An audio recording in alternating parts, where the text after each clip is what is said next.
After selling my R6, which would have been the perfect bike to convert to a race bike, I've been itching to get myself another track bike. And a couple of days ago, I bought a race bike. I bought a bike that's already ready to go. Gonna need some minor things. Of course, all race bikes are gonna need a little bit of track prep. But this is a little different from what I was going to buy, but I'm just as happy and excited for it either way. We're currently on the way to where my motorcycles are parked in storage.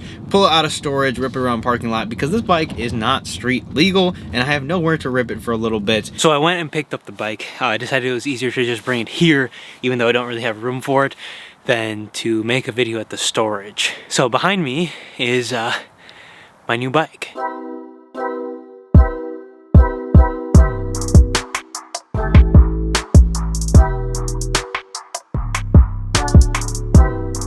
So this right here is my 2014 Honda CRF250R.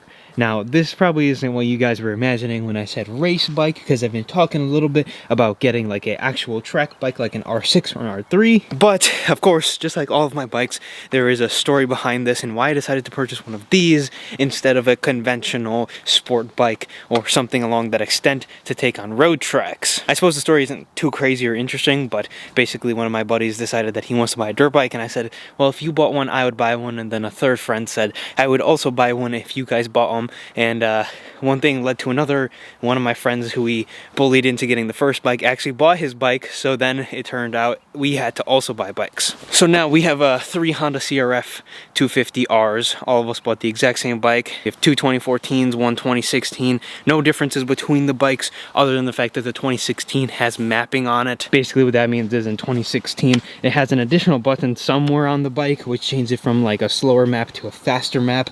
Basically useless from everything we found out so far. I unfortunately was the last person to buy the bike because I just couldn't find a clean one for a while for a decent price until this one came up, and I made an offer which ended up being accepted, obviously. But both of my other friends picked up their bikes maybe even a month before I did, definitely at least 2 weeks. And we actually took those bikes out on the ice, which was pretty fun. And then after that I said, you know what, I'm getting one next weekend no matter what. Started messaging everybody and ended up driving about 4 hours, 3.5 hours one way to go pick this one up. There just weren't any clean ones around me except one, and he just wanted way too much money for it. It was worth me driving a couple of extra hours than paying extra for the bike, I suppose. As far as plans go with the 250, well, this thing needs to be track prepped before we can actually go out and ride it.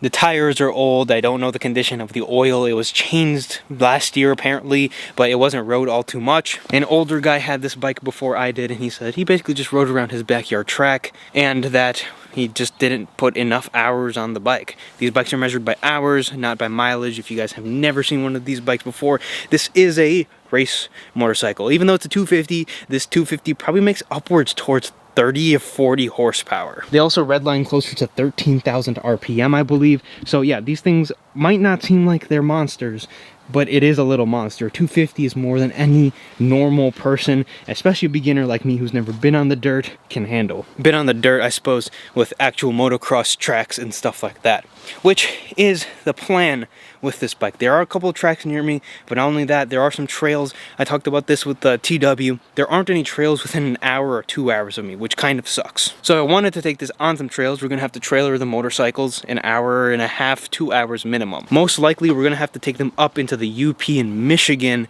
rather than riding them anywhere in Wisconsin. But then there's 2 other places where I can ride these, or 3 actually. Maybe someone's private land, but also there are a couple of race tracks, motocross tracks near me that hopefully this bike, no, definitely this bike will see at least a couple of rides this season. And the second place, or third place I should say, is Road America's go-kart track. You can equip these with supermoto setups and you can take them onto the go-kart track, which is pretty awesome. Now the supermoto thing might not happen this year for the simple fact that it costs a little bit for the setup. I think a brand new setup all in, it's about $1,000, which isn't too bad considering everything, because you get full wheels, tires, and maybe a couple odd bits and pieces like that. I think for supermoto, people recommend upgrading front pads, but to be honest with you, we're probably not going to be going that hard. It's a nice entry into track riding. I still would love at some point a track prepped R6, even though I couldn't handle a 600 on the track most likely, but we'll see what I want to jump into. As far as getting into some track riding, my 650 Hawk I think is going to be a bike that if I am itching to go take a bike out on the track or go to some lessons and schools like that, I'll take the Hawk, and then I have this as well, which will probably do the majority of the track riding this time around. To talk more about this is a 2014. It's got some lower hours on it. It just had its valve shimmed. It also does have a couple aftermarket bits and pieces on it that you guys are probably staring at. So it has a Hinson clutch cover. Whether or not it has a Hinson clutch is still a mystery, but we think it does. I bought it at a price where if the Hinson clutch exists, great, I got a great deal. If not, I'm not really too bummed out about it. It also has that FMF mid-pipe, which I believe leaves the stock mufflers in the back. Actually, it should say right here. I'm not sure if this is a Honda part or not. I think it is, just based off the inscription here, but I don't see a Honda part number on them anywhere. The reason I say I don't know, even though I want to believe they are, is because they didn't come with black tips. Moving over, it has white hubs, it has Tusk wheels, it has old Kenda tires on it, which I already have replacements on order.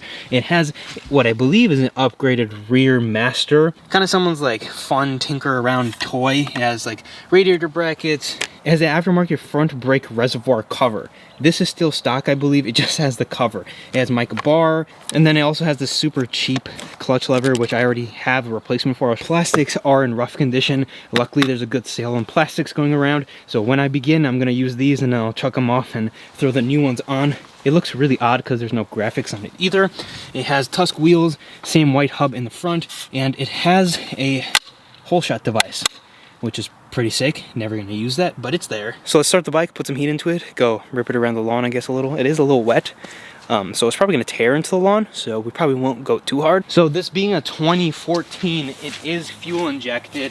Honda actually came out with fuel injection in 2010, which is one of the many reasons we wanted to go with Honda. There's a little accelerator on the left side that you can pull, and, well, kickstart only, unfortunately. It should start up in a couple of kicks. It is cold outside, but...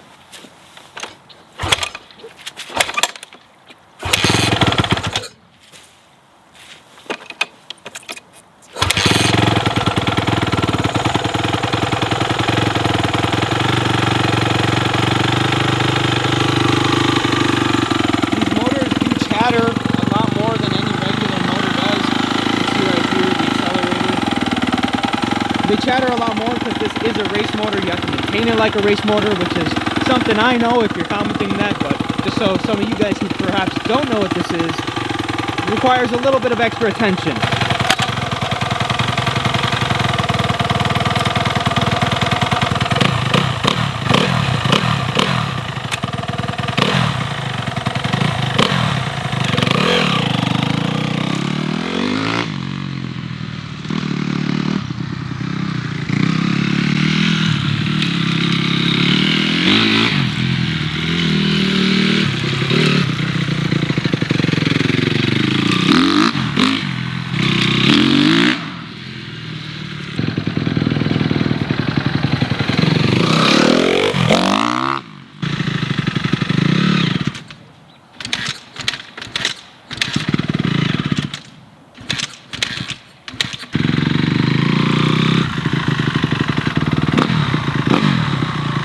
Okay, so before I tear up the entirety of the lawn, this thing definitely is eating it up. It is particularly wet because of all the snow that's melted. But this thing sounds really good. They sound really good from the factory. The FMF mid-pipe makes it a little bit deeper of a note and just a tad bit louder.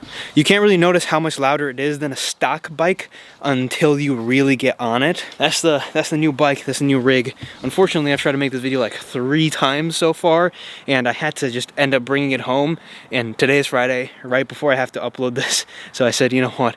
I'm just gonna put it in the back of my truck, bring it home, make a video, and yeah, that's it. That's the bike. Let me know if you guys want to see anything in particular with this machine.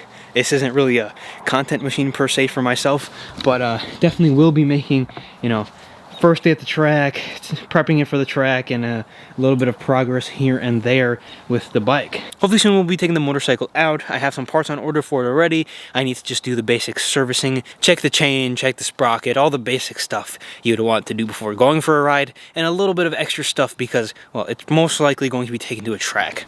Like you guys just saw in the backyard, if you don't ride it hard, it will just stall out. This clutch is pretty tricky. Even the stock clutches are pretty tricky, so it's very hard to tell if it is a Hinson or not. I'm just gonna say that it is.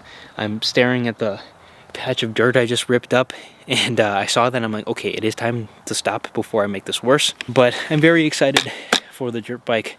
We're going to have some graphics coming for it. I already have new plastics coming for it. I've already spent a decent amount of money on the bike, but it's all worth it. And yes, I bought gear. That's probably arguably the most important thing. With all that being said, leave me a like, subscribe to the channel. As always, I'll see you guys in the next video. But if you guys have made it this far, I want to leave you guys on one last note. I am launching a new site.